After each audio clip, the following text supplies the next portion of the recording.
Welcome to our virtual salon event. Today, our guest is Aaron Frank, Principal Alum at the Singularity University on augmented reality and virtual reality. I'm so excited to have you with us today and share all your experiences and all your experience and learning about the virtual world and how we can remotely collaborate in a situation, in a state of lockdown. So, I guess for you, it must be an experiment in the making because you work on virtual worlds, you work on augmented reality and virtual reality, and you must have been seeing this accelerating like never before in the past few months. Yeah, it's a really great point. This has been a topic that I've been fascinated by for years and something that I've been really interested in exploring. And just like you say, I've probably never seen this much enthusiasm, interest, and curiosity, largely driven by necessity for the opportunities to work with these technologies from, quarantine. So yeah, I've been spending a lot of time inside these environments recently, for sure. Yeah. So, the pandemic, as we all know, it has disrupted our lives tremendously. And we all try from our homes to connect and try to do business safety and sane. And now we have you, and this is a great privilege to have you with us. I would kindly ask you if you can share a little bit from Zoom and beyond. What are the tools? What is the user interface and user experience, and how augmented reality from virtual reality they differ? And maybe you can take us on a great tour on how things are. What is happening in the area and how things are changing. So I will give you the floor. If you have a small presentation, you can share it with us and take us in a virtual tour. I would love to. Yeah, perfect. Thank you so much. So with your permission, I am going to share my screen. Yes, please. Perfect. And then, yeah, I have prepared a short discussion around, just kind of a high level summary of what we're seeing with the development of these tools. And like you say, I'd like to maybe set some context about some of the technologies and any level of exposure, hopefully introduce what they are and the way that we're seeing them being used today in the context of this pandemic that we're all, experiencing the effects of. What I like to do typically when I begin a presentation like this, and this is a recent thing that I've tried, is I like to show this picture. And I think this will become, increasingly relevant through our discussion today. But what everyone is seeing is this is the entire corporate headquarters of a company that's based in the United States in Washington. And what I typically like to ask people, and I know it's not a lot of information, but when you look at this photograph, knowing that this is their entire corporate office, the question I like to ask people is how many people do you think work at this company and how valuable do you think this company is? So I'm just going to leave that there. So anyone at home watching this, feel free to write down a number or just be thinking about this in the back of your mind. But Niki, as you mentioned, some of the topics that we'll cover, there's really sort of two categories of what I'd like to cover. The first is really setting the context of, how these technologies, and I'll get into depth about what augmented and virtual reality is, as a computing interface, and then follow up with a little bit of a discussion around how they're being used for remote collaboration. So I just thought, of course, as you mentioned, to going from Zoom to a new world. This is, of course, I think by now everyone is familiar with Zoom. This is a photograph. I know these are all my guy friends, so it's not, this is a reflection of what a poker night looks like in quarantine, shelter at home. But I thought it might be useful just to set some context. So Zoom as a company, it's not a new company, it's been around for a while, but their usage numbers in the last few months has absolutely exploded. And I'm sure this won't be a surprise to your audience, but just in the last few months, they've actually increased their user numbers by 2,000%. It can be a little misleading to track the stock price, which has of course gone up and down and, back and forth, but this is what, a social night. This was, on Friday for me, just hanging out with my home friends online. But what's interesting about something like Zoom is that, as we all know, It exists in a two-dimensional window. There is no three-dimensional depth to that. And so with that, I'd like to introduce at a very high level. So anyone who has never tried a virtual reality headset before, there's really just two things you need to know about what virtual reality and to an extent augmented reality is. And I will define the difference in a moment.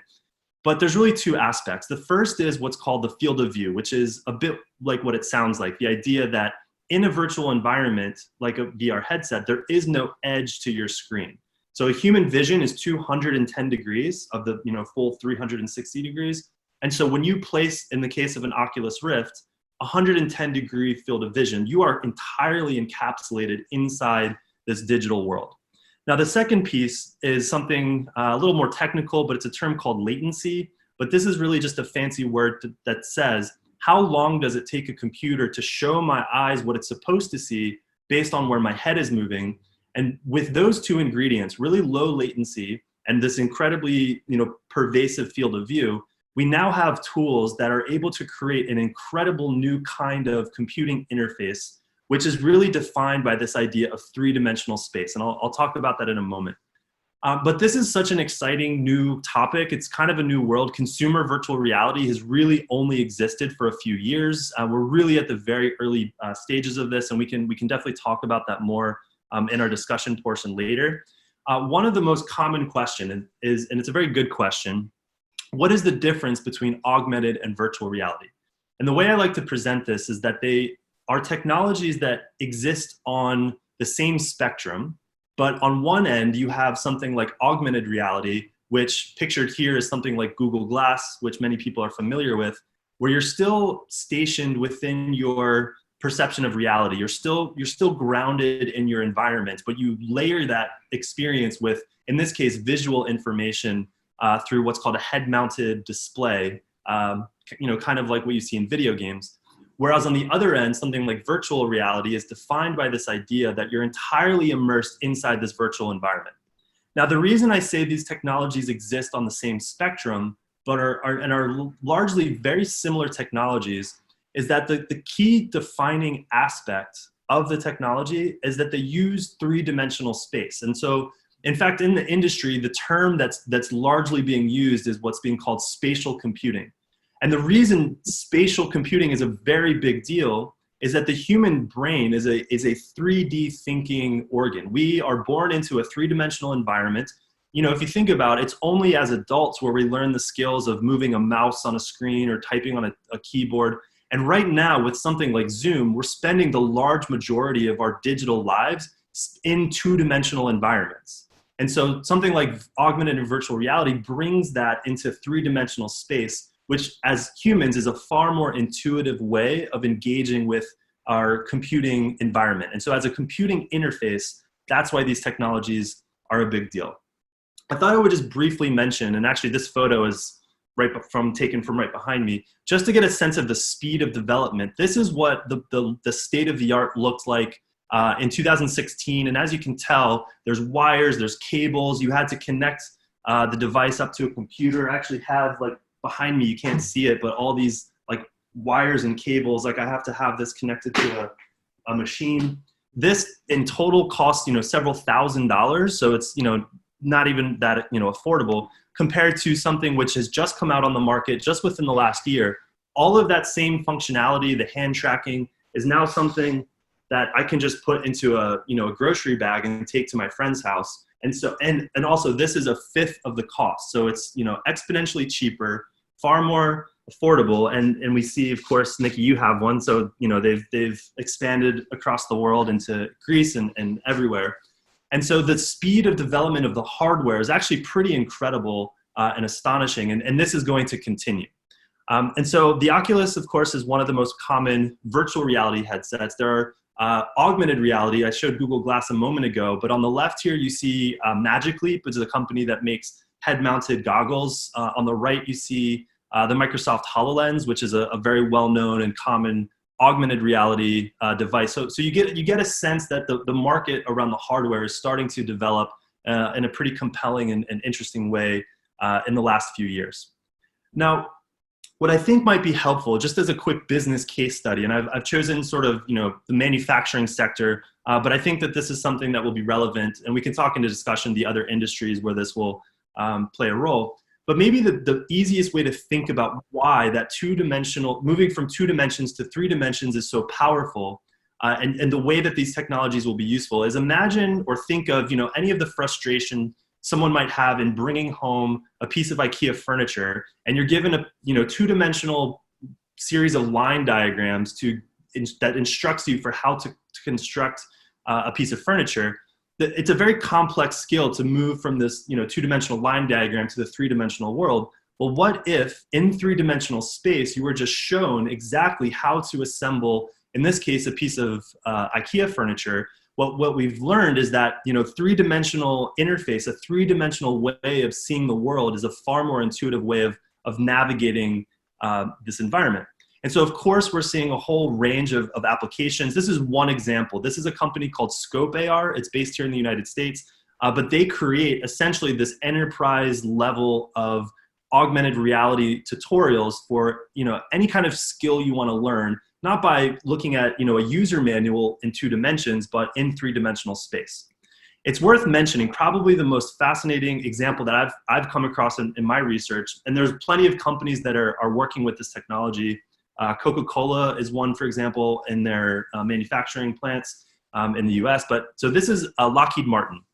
And so Lockheed Martin has a partnership with NASA to build what's called the Orion spacecraft. So this is a space capsule that's being developed with the purpose of flying to Mars, a manned mission to Mars sometime in the next decade.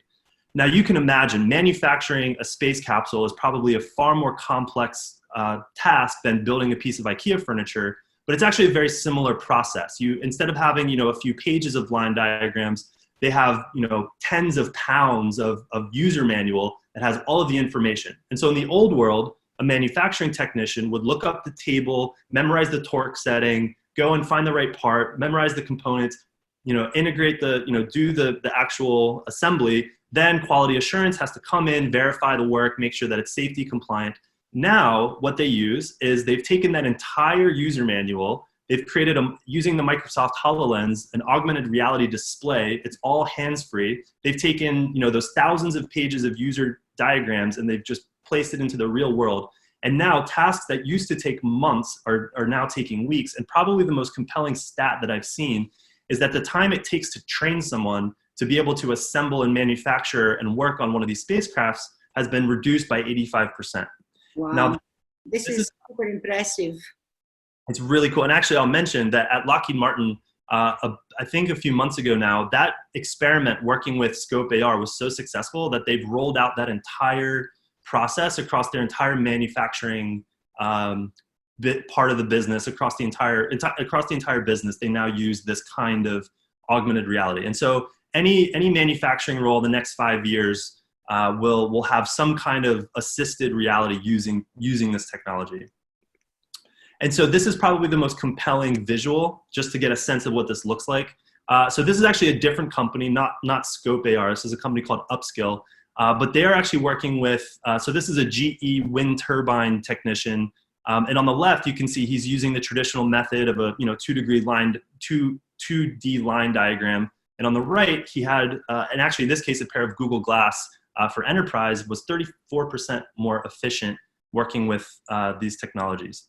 And so what I hope I've done is at least kind of introduced at a high level why these interfaces are so powerful. The fact that using 3-dimensional computing interfaces is a far more powerful way of engaging with our computing environments. But what I'll do now, just briefly in the time left in this presentation, is just shift to a discussion about how this is relevant from a remote collaboration in the time of a pandemic where we're all stuck at home. So I'll start with an example that might be relevant to any engineers, designers in the group, but I know that, and I will mainly speak about just the practical business aspect of this, but for any engineers or designers in the audience, these kinds of collaborative spatial environments are going to be an incredibly useful tool for remote collaboration. One example is at Ford.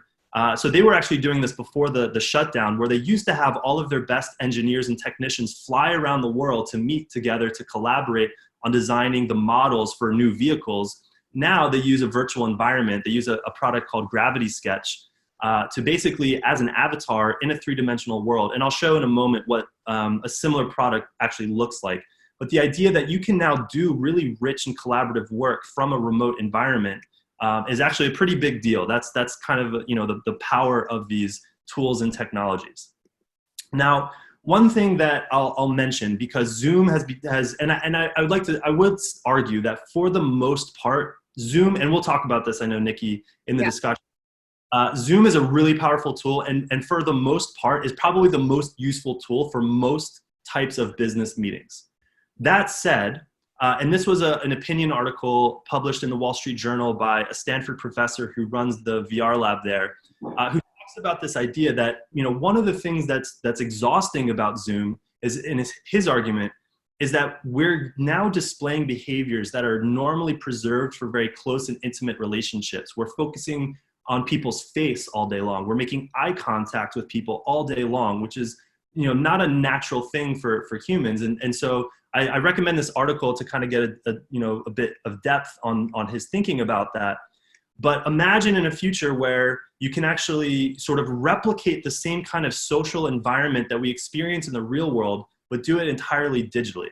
So this is a company that I think I'm very fascinated by. It's called Spatial. It's an augmented reality concept where you can create an avatar of yourself, and in the same physical space where you are, you can actually collaborate and interact with people, you know, from all over the world. There are already several large companies that are working with this technology to basically run collaborative team meetings. But again, these are the kinds of tools that we'll see develop, and we are seeing an acceleration in their development in the context of this pandemic. I will show just another example. So this is and Niki, you will recognize this. This is our partner in South Africa who use a platform called Mozilla Hubs, where I can basically feel like I'm standing in a room. In this case, they built a mock press conference space with two people who are, in this case, in South Africa. I'm in San Francisco, actually in the same spot that you see me now, and feel like I'm actually there present with them. And we'll talk about, and I'd like to hear, Niki, about your experience when we met in that event in South Africa last year. What happened there, and then yes.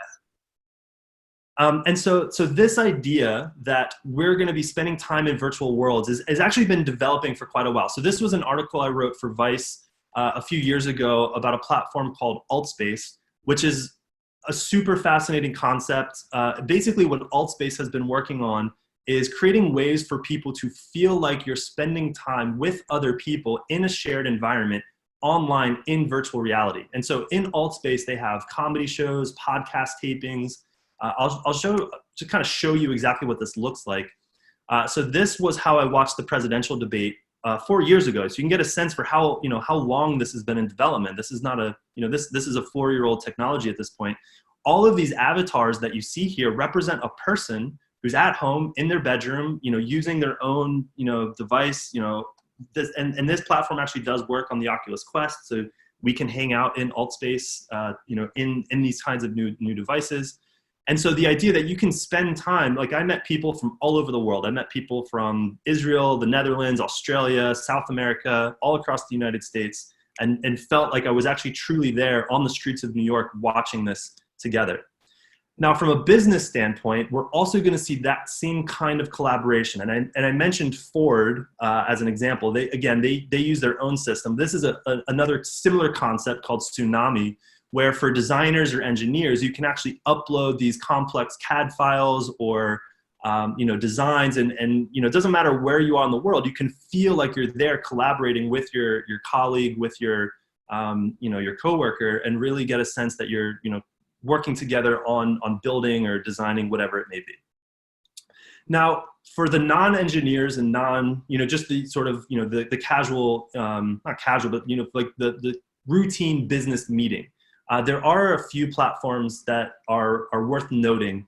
This is a European-based company, actually. This is a platform called Arthur. I don't have an extensive video, but this was one of the videos that I took meeting with one of the co-founders who was based in Barcelona. I was in San Francisco. And this is a platform that's designed specifically for consultants, business analysts to meet and collaborate in these kinds of virtual environments. And what I'd like to end with is a return to this photograph, because I think this is an example that I think should speak volumes to the pace of development and kind of the turning point that these are making. So when I ask this question in a classroom environment, the most common answer when I ask how many people you think work here is usually, one person is the most common, maybe 5 people if they have some consultants externally. Sometimes someone will throw out a wild number trying to be funny, and they'll say, like maybe 1,000 people. When in reality, this company is a publicly traded company, which in the first sense is wild. It's publicly traded. Their market cap on their first day of trading on the NASDAQ crossed $1 billion. They're $1 billion per year revenue business that, as of last count, has more than 28,000 employees distributed around the world. And this company doesn't have a single physical office except for this one, which the only reason they have, by the way, is for a physical address for the IRS to be able to send them their tax bill every year. So this is a sense what this looks like. Amazing. And actually, I am going to pause my presentation because I thought maybe, and I've actually never done this online. This is kind of the beauty of doing a webinar on something like Zoom, is I can just share my screen. And so I actually have permission, and Niki, I've actually never shown this in a webinar setting like this. This is usually something preserved for like an in-person SEO experience, but I can actually, and I have permission from the company, I'm going to switch over to show you exactly what their virtual campus looks like. And I have it open up here. So I'm going to set my, okay. So Niki, just to confirm, you can see this, right? Yes, I can see that.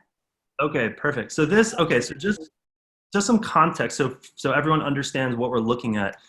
This is the entire corporate campus of that company that I mentioned called XP Realty. So if you are hired by this company, you basically spend your day inside this virtual environment. So it's a little laggy because I have so much software running on my computer at the moment. But what you can see, I mean, it operates just like any other business. Here's a receptionist if you have information or need information from someone. The reason there's a lot of people in that area, that's sort of like the default area where everyone spawns. But basically, just to get a sense, there are people all over this campus. There's real business happening. They're meeting. So this is a tech support office. So there are actual meetings you can see in this window. People are sitting, having meetings, talking to tech support. Up here on the left, you can, if I click, I can't just sort of go wherever I want. This would be the equivalent of me just walking around Google, for example, unannounced. So I have to be a little mindful of that. But you can go to, they have their HR department, they have their tech support, they have meeting rooms, they have an accounting space. All of this is done inside this virtual space. And actually, the last thing I'll show you, let's take a look. Let's see how many people are in this world at the moment. So right now, it's Monday morning at 9:30 Pacific time. There are 849 people all in this campus together. So out of 28,000 people globally, to get 900 people in one space together, I think is kind of an interesting anecdote. So I'll end with that, but I think it's kind of interesting to be able to showcase a little bit of what this looks like. It works on a laptop, doesn't require a headset. There's a lot more we can talk about with this. But with that, I'm actually going to stop sharing my screen and I will come back to the Zoom world. Thank you so much, Aaron. That has been amazing, sharing with us also the experience. So this is a real estate agency company, and they Correct. have 2,000 employees, and they just meet in the virtual world, right? Yeah, it's a bit ironic, right? They're in the business of selling physical real estate. And so the way the business works is these are all the brokers, but also the business side as well. So the CEO, for example, is based in Washington. The CTO is in upstate New York. The CIO lives in Reno, Nevada. And they all have, and I didn't walk over there, but they all have their executive offices physically next to them. So they can just kind of hop in and talk to each other whenever they want in the virtual world. Any idea what the cost is to develop such a huge time? Because you need to spend a lot of time and energy to create something like this virtual world. So Yeah. More expensive than having offices, I guess. I would say it's far cheaper than having physical offices. It is, so it's a good question because we're seeing a lot of changes in the development. So the world that I just showed you is built in a game engine called Unity. And I've actually worked with someone to try and map out how much it would cost if you wanted to build that from scratch. It's definitely a sizable investment in terms of, and it's mostly game developer labor to build out the space. That would be the biggest expense. But to be honest, the cost of doing that is falling. And there's now a few competitors to that company that I just showed you. So the company that makes that software is called Verbella. So that's the software. And, you know, for most people, I wouldn't expect anyone to sort of build a corporate campus like that from scratch. There's already a few providers on the market that will sell you a, you know, ready-made virtual corporate campus to your business at a much lower cost than if you wanted to do it yourself. I understand. So do you want to talk about our experience in Cape Town that we both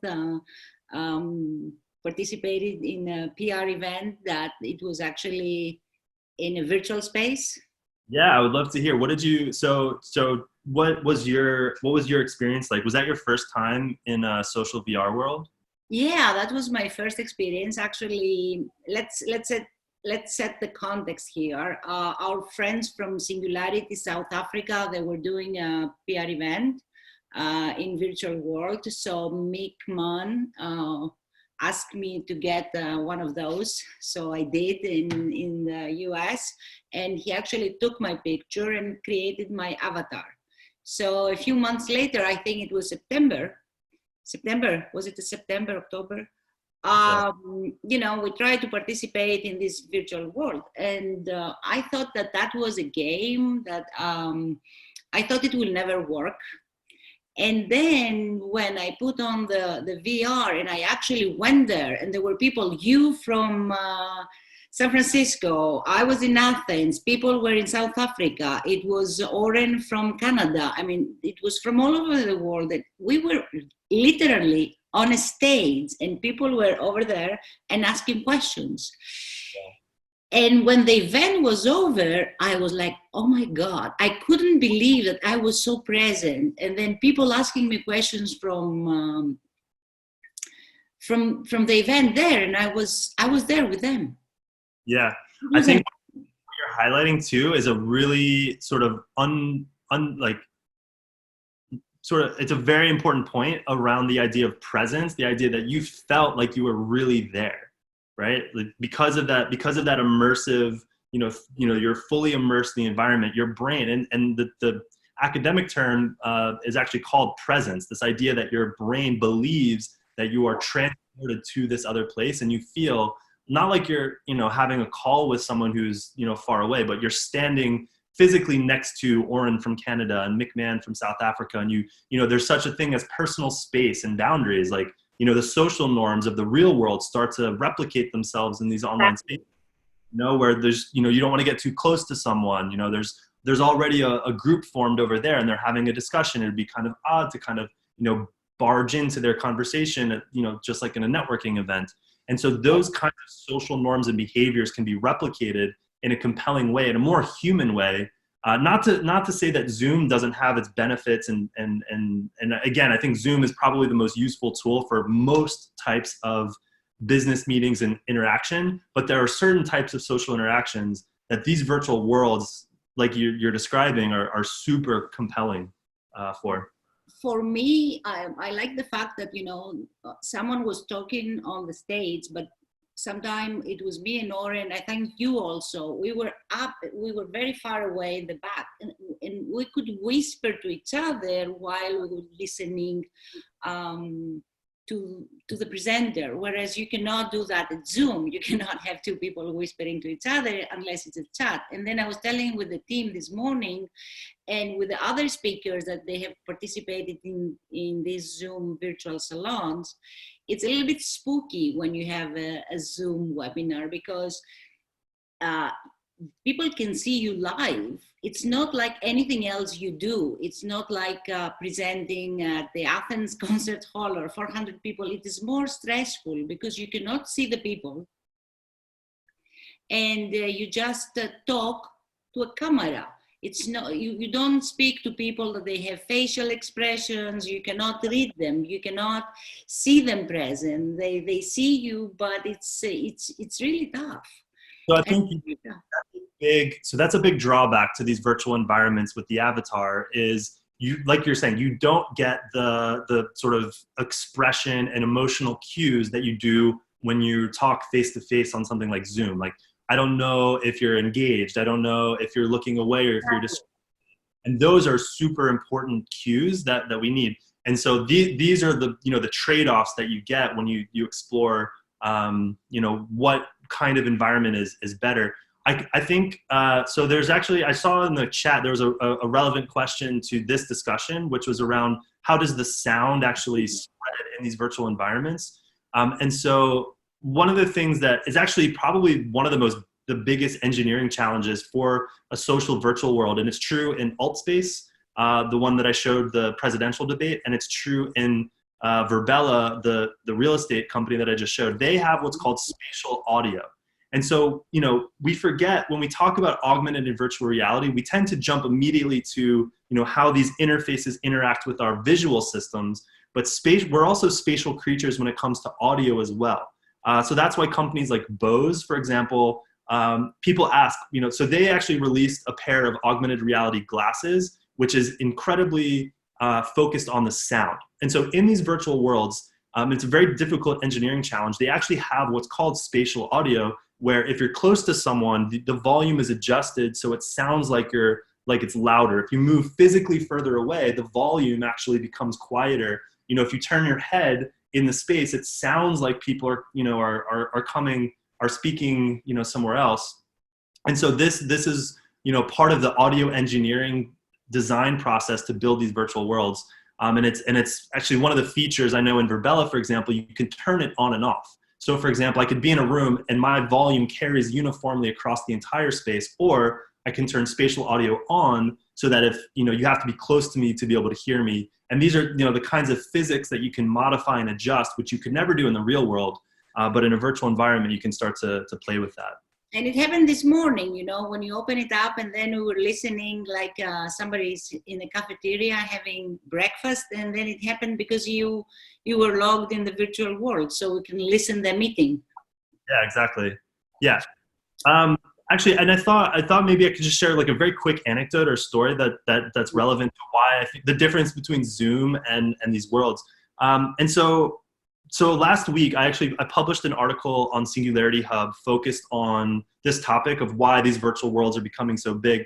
And I interviewed the CEO of that company that makes the software for the real estate company called Virbela's CEO.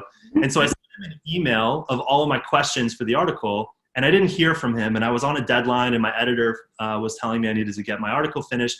So instead of sending him a follow-up email, I had the idea, wait, I actually know where his office is physically in that virtual world. Why don't I just log in? And I basically walked my avatar, over to his office and did the equivalent of like, knocking on his door saying, hey, Alex, don't mean to bother you, but just real quickly, just wanted to check that you got my questions. I'm on a deadline. And he's like, oh, hey, Aaron, good to see you. Yeah, I'm going to get back to it later today. And that was the moment for me where it clicked, where, all the tools we use, Zoom, email, you only engage with those tools when there's a very specific reason to go into a Zoom meeting or to respond to an email. But what we miss from the physical world, being in a physical office building, are those unplanned meetings where if you see someone in the kitchen, you can say, hey, like, just wanted to ping you, or like, how's it going with this thing? That's what these virtual worlds provide, is this a persistent space that exists at all times, physical infrastructure that anyone can go, and you don't know who you're going to bump into. That is such a powerful concept that you don't get in other platforms. And I think that is one of the things that I'm starting to learn is a really powerful driver of the adoption of these tools, is this idea of persistent place where you can just kind of have these serendipitous moments. Exactly. I was about to say serendipity, but you just mentioned it. And my other experience is, I run the global PNG alum network, and the first year and a half, I had the interview via Zoom. I never saw the 15 board members. So after a year and a half, when we met in our in the conference that I participated, I said, "Guys, I need to meet you. Otherwise, I think you're a telegame, because it's hard not to meet the people, and for a year and a half to work only via Zoom." So and after an hour and a half, I think you are exhausted using Zoom, because all these, you have to adjust because you see the other person, but like you said, you don't have all this space around you being with him, and you don't have all the cues because you just have one dimension. So it's a little bit draining. For sure. Yeah, I think you're exactly right. I have a similar, and I think there's personality traits as well. If you're an introvert or an extrovert, I'm highly skewed on the introvert scale. Hard to believe. I enjoy socializing. It's just it does require me to need to recharge afterwards. And so there's for me, it can be quite nice to have more control over my personal space and where I go when I have an avatar. But yeah, exactly what you're saying, that it can be exhausting, but there's trade-offs. Yeah. So Aaron, I want to ask you, and I'm taking a glimpse also at the chat. I think some questions are already there. So the ones we have not exhausted, then we will take some time, the last 15 minutes, to answer them. Yeah, let's take a look. AR, as I can see also the questions in the chat, and VR are going to change education, entertainment, and manufacturing. Tourism, we will ask you later. Yeah, and I saw there's actually a question in there about very specific examples for some of those as well.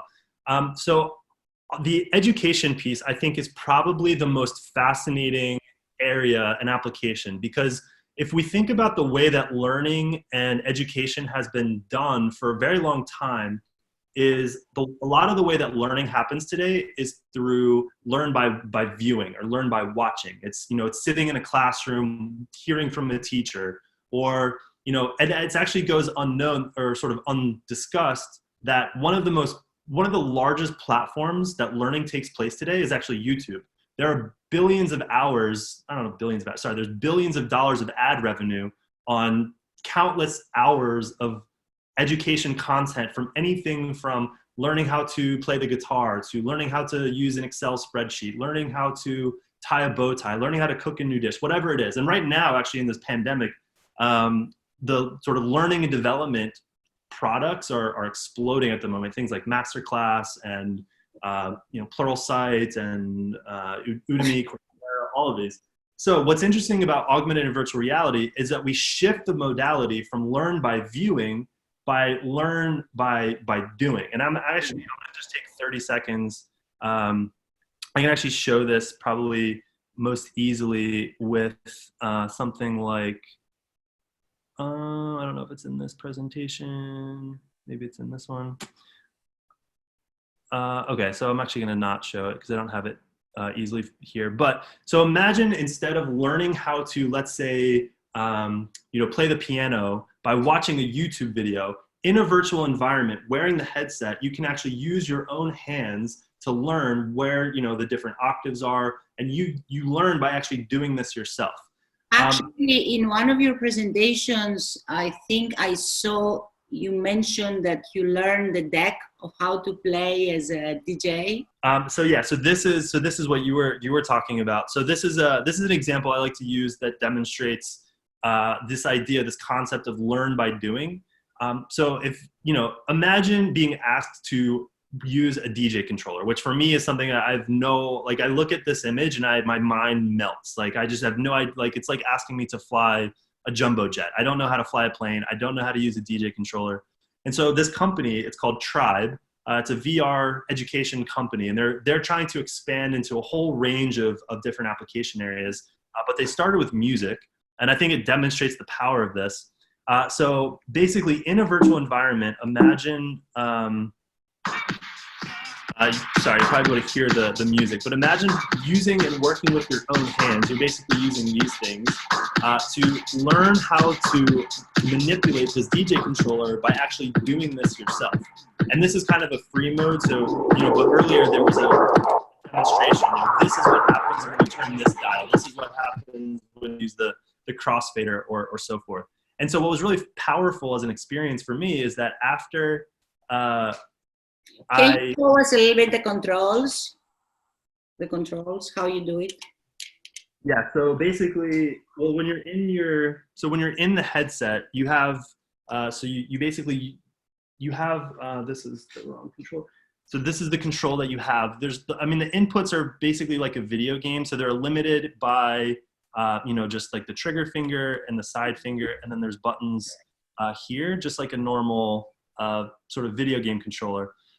Some of the most fascinating innovation that we're seeing is companies working on hand tracking where you don't even need this anymore, because on the headset they have, so on the Oculus Quest, the biggest innovation and breakthrough are these these dots on the four corners. Because essentially what these are the hand tracking sensors to do sort of the what's called inside out tracking. The way they did this before, you can actually see over my shoulder, this stand, those physical stands, like I have to like physically put them on my desk. They're like external sensors. They have to be like 6 feet apart. All of that is now just compressed into the headset. And what that means is that very soon, the headset will be able to just track your fingers. And so this will become the input. You'll be able to manipulate the virtual environment just by using your fingers. And there are people experimenting with how do you create the haptics? How do you get the sense of feedback or sense of touch when you press something? And there are other innovations that will sort of help facilitate doing that. But when it comes to education, what this means is that we can now learn any skill almost we can imagine, not by watching a video, but by learning to do it ourselves. And so, there are companies working on, my favorite example is a company in Denmark that creates science labs for virtual environments for high school students to learn how to do chemistry and biology and, work with a gene sequencing machine and how to work with, electron microscopes and to conduct real science experiments. So there's a whole range of really cool applications, that Do you have an example to show us from this science lab? Yeah, let me show you. I'll show you what it looks like. So that's this one. So this is a company called Labster. And so the way this works is, inside of your headset, inside a virtual environment, you work with all of these equipment. It's worth noting, for example, that, so they have a fermentation simulator, which the mathematics that underpins the chemistry is incredibly complex. It means you can have billions of outcomes of the environment, depending on how you manipulate the environment. So that means you can conduct really sophisticated science experiments. You can't, no one's ever going to discover some breakthrough new outcome because it's based on mathematics and everything is sort of codified by like explicit rules. But what it does mean is that a kid in a rural part of the world that has access to, something like this, several $100 headset, now has essentially access to the same kinds of equipment that used to cost millions of dollars and only be available to, well-funded lab scientists at a well-funded organization or university. So I think that's a pretty big deal. It provides access to, I'm never going to get a DJ controller, spend $1,000 on a casual thing I don't really want to do, but to spend $3 on a piece of software that I can learn to be a DJ controller, maybe I'll spend a Sunday afternoon doing that. It expands our access to resources we would have just never otherwise had access to. Plus, if you have already invested for the device, then with the device, you can jump into a lab, you can jump into a DJ environment, or even much more, and you can get more experiences, because how actually we decide the business we want to be in or what we want to, what's our profession without even experiencing. Imagine you can have experience of a lab or DJ or taxi driver through these devices, and then you can develop a better understanding of professions of the future also. That's my 2 cents. Exactly right. And I think like what you just said is really powerful, is that what these technologies ultimately do, and this is sort of the core thesis of all of my research, is that these technologies take experiences and make them abundant. And it's the same phenomenon with software, this whole idea of zero marginal cost, or software takes things that were once scarce and makes them abundant. That's the whole ethos of Singularity University. But what this is doing is it's doing that with experiences. And that's a big deal. The fact that you can experience theoretically anything in software is a pretty big deal. Yes, and in the Global Summit, we had also an educational tool where that was a training how to make a pizza. Right. It was fun, and believe it or not, you get the more you use it, you get better by doing it, and then you can train a lot of people remotely on expensive equipment that you don't have. Yeah, and I think a lot of companies in the near future are like, I know one of the things you asked about is, if I had to invest in this industry, where would I invest my money? I would say that corporate or enterprise training and development is going to be a massive concept. It already is becoming quite large and widespread, but pretty much any corporate skill, and it doesn't just mean physical working with your hands making a pizza, even soft skills like how to do sales or go through sexual harassment training, HR development, all of these things can be done in a simulated environment where instead of watching a PowerPoint presentation of someone explaining it, you can actually experience these things. So corporate training and development in a whole range of industries, healthcare, manufacturing, that's why this is going to transform, the future of how we all learn and work in a corporate world as well. So Adam, what has been the most impressive development in the past 6 months, or especially after the coronavirus developments and lockdown? Well, so there's probably 2 things that come to mind in terms of the last 6 months. It's too soon to tell if the coronavirus pandemic has created any new innovation that I would sort of add to this list. The first is on the hardware side. There's a company in Helsinki in Finland that makes a device called the Varjo, V-A-R-J-O. It's a Finnish company. But from the hardware side, it is one of the most impressive virtual reality headset devices I've ever seen. The reason I say that is the resolution. So one of the complaints today is that these consumer devices have, you can see the pixels sometimes, the resolution is improving, but this device is purely improving on the pixel density, and they use it's a really fancy technical term called foveated rendering. It basically means that it does eye tracking, and the computer renders only what your eyes are looking at. And so because it's using less computing power, it can show you very high resolution. And what they market the device as is human eye resolution. Like, you cannot distinguish between looking into this headset and looking at the real world. And when I took a demo of it, it was actually comfortable enough to just read a book, just, normally, like I'm staring at, small letters on a screen, and my eyes didn't even really notice that I was, staring at a screen. The device is very expensive. It's not a consumer device. It's like $10,000 at the moment, US. But what we've seen in the acceleration of the technology, at some point, a device like that will be a consumer device. And that's a really exciting prospect. The other big development that I've seen is actually more of a sort of a business trend. And maybe this has been accelerated by the pandemic. I have to look at the data.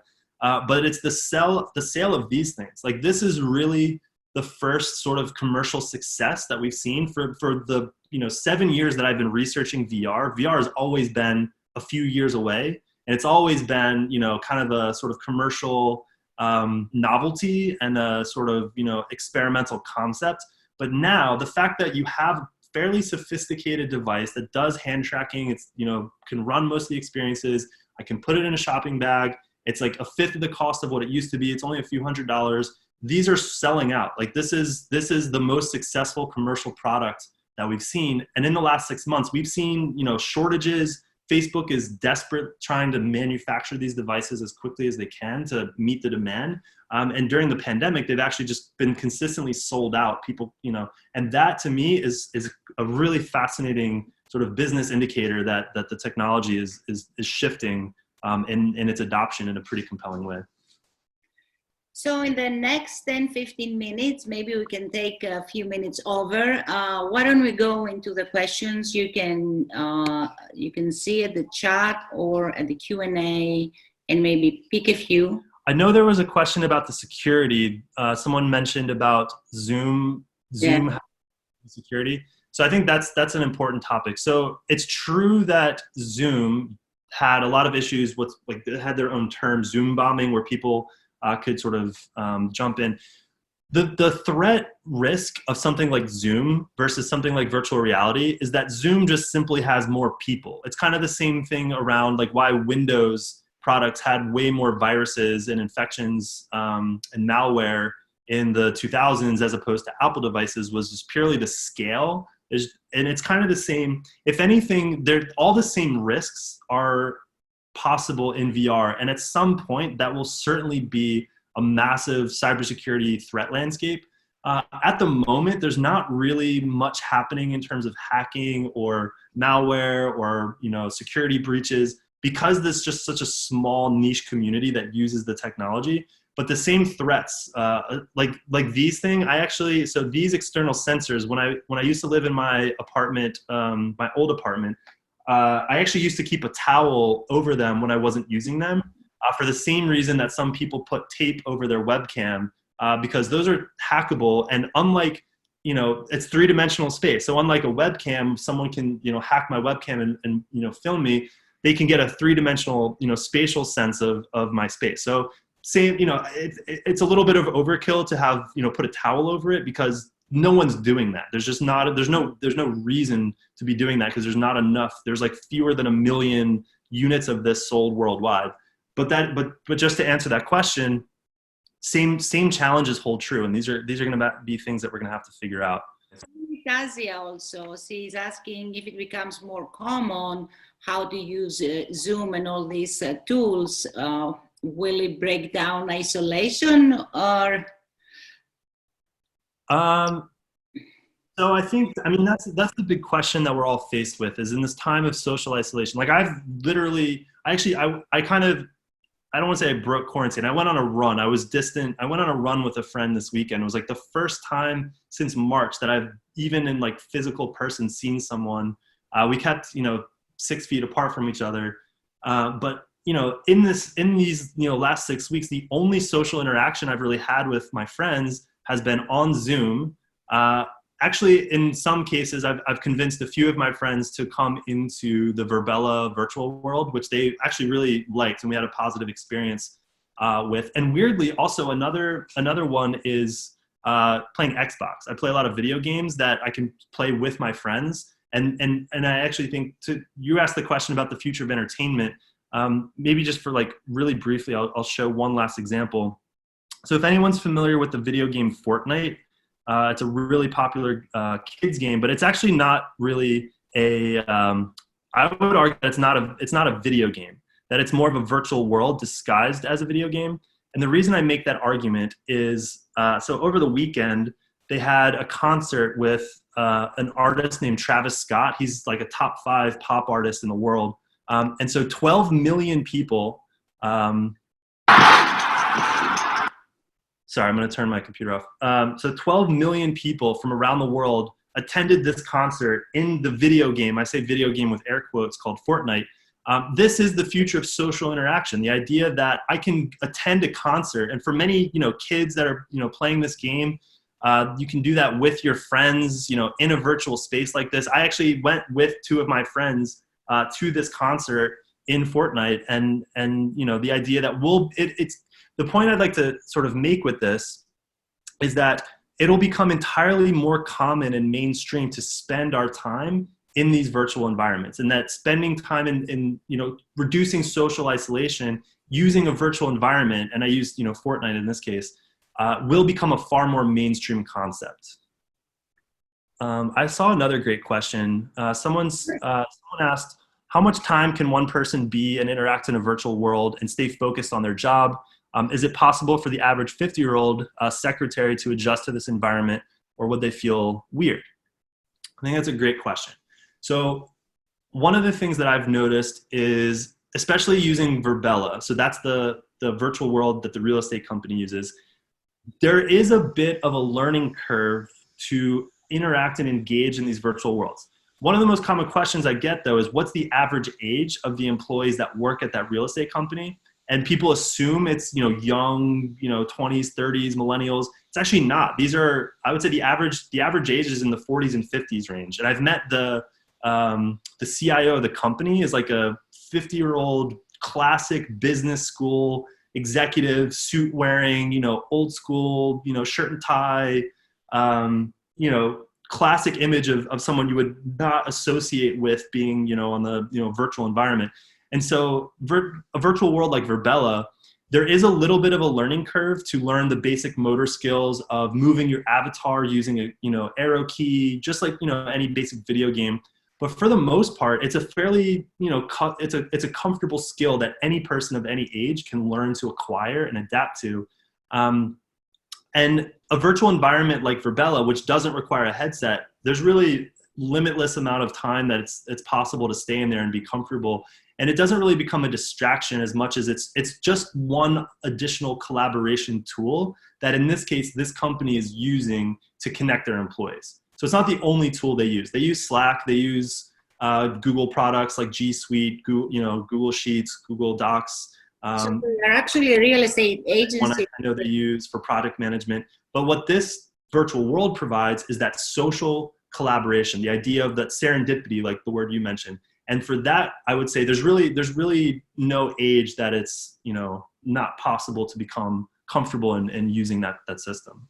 So that gives the opportunity of the fountain or the kitchen, because they say in many companies that all innovations happen in the kitchen. And if you have good food in the kitchen, people, they get there, they go around an espresso machine, and then they start talking, and then they say, oh, remember this project? So it's this serendipity that you are missing if everything is Zoom and schedule. You miss the opportunity of innovating on the go.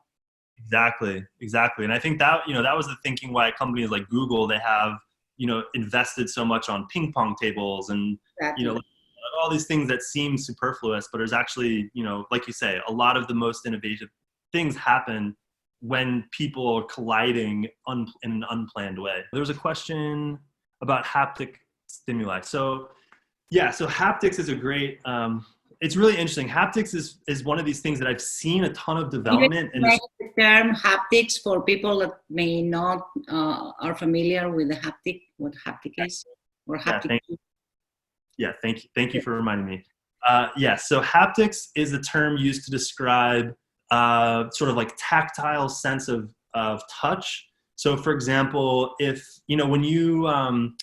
when you're using your phone and it vibrates, when you send a text message or if you're playing a game or anytime it kind of like vibrates, that vibration, that sense of like, ooh, like something happened is called a haptic. That's called haptic. So haptic refers to that idea of the tactile, touch-based sensation of engaging with our digital world. Mm-hmm. So the idea here is like, imagine you're in a virtual world and you're holding your hand controller and you're playing a game of tennis or, playing Wii tennis, for example. When you hit the tennis ball, you want that, that feedback that you just, make contact with the ball. So in virtual reality, there's a few companies that are working on just sort of like hand-based haptics. One company is called Haptics, like it's spelled, I think just HAPTX or something. I don't know. But Facebook, all the like original equipment manufacturers, all the OEMs like Facebook that manufactures the Oculus are all working on various kinds of haptics. There's actually an SU company which is trying to. I'm gonna be super frustrated if I can't remember the name. Let me actually just quickly. You can give it to us later. Don't worry. I'll give it to you later. Oh, it's called Emerge. So it's a company called Emerge. It was actually created by one of our GSP Global Solution Program graduates. And Emerge is actually specifically looking at trying to improve remote interaction. So like handshakes, or, like something more intimate, like hugging people, things like that, things that you want to do with someone, but you can't when there's, physical distance. And so they are using basically audio vibrations to simulate certain touches. So we can actually feel like we're giving a high five to each other. But you can look up the company. It's called Emerge. And then there's like Disney, for example, is working on building vests, so like wearables. Like imagine wearing a suit that has vibrations that it can simulate. If you're watching a movie and like a bug is on your shoulder, you feel like, oh, there's a bug on my shoulder. Things like that. It's just such a scattered landscape. There's no cohesive like one platform that integrates all of it, but that will come in the future. I remember I did the Void thing with the whole haptic suit, and it was an amazing experience. You could feel all the bugs, Yeah, the Void, that for me is probably the most powerful experience I've ever had in a virtual environment. So for those that don't know, the Void it's almost like an amusement park. Yeah. Go to a physical building designed specifically for an experience where you have the headset and you have a full body haptic suit. And I remember the experience I did. I think, Niki, I think you and I talked about this. You did the same, where you feel like you're on the edge of a building outside on a skyscraper. Yeah, the blockbusters. Yeah. And the skyscraper on you, and there's a helicopter that makes it like pushing on you, and you're like on the edge of this skyscraper. That for me was the most powerful and terrifying immersive experience that I've ever tried. Yes. Do we have time for this one? Okay, let's see. I'm going to end on this last question in the Q&A, which is, despite all this amazing technological progress, isn't human face-to-face communication important, both in personal and professional relationships? And I would say that is exactly right. I in no way intending to argue that any of this is a replacement for the most ancient thing that we have as a species, which is personal and especially in-person human-to-human interaction. My core belief is actually that at some point this pandemic will end, and we will revert back to the mean, and the mean will be, and we will always have and prioritize in-person interaction. One of the things I used to argue when virtual reality a few years ago was starting to become more well-known, and people were saying, oh, well, won't we be able to replace, I'll be able to sit courtside at an NBA game from my living room, and there won't be a need to go to Egypt and see the pyramids and, all of these things we can just do from our bedroom. And that was kind of the earliest argument for how these technologies would develop.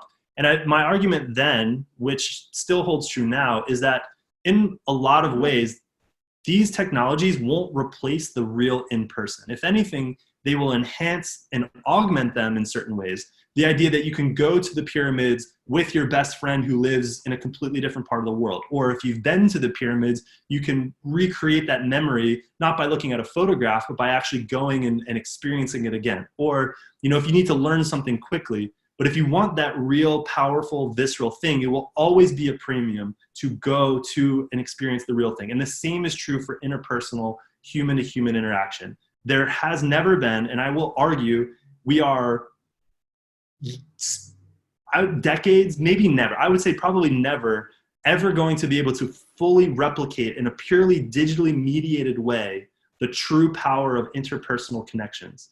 But there are certain benefits that we get. There are certain things we can do. And I think what these technologies, what all digital communication technologies do, is they collapse space and time and allow us to connect in more interesting ways, connecting the world in a way that was never before possible. The fact that I could hang out with you, Niki, you're in Athens, I'm in San Francisco, and it feels like we're just, in the living room with each other, is such a beautiful and powerful thing. But of course, it'll never replace being able to actually sit in your living room with you there in person.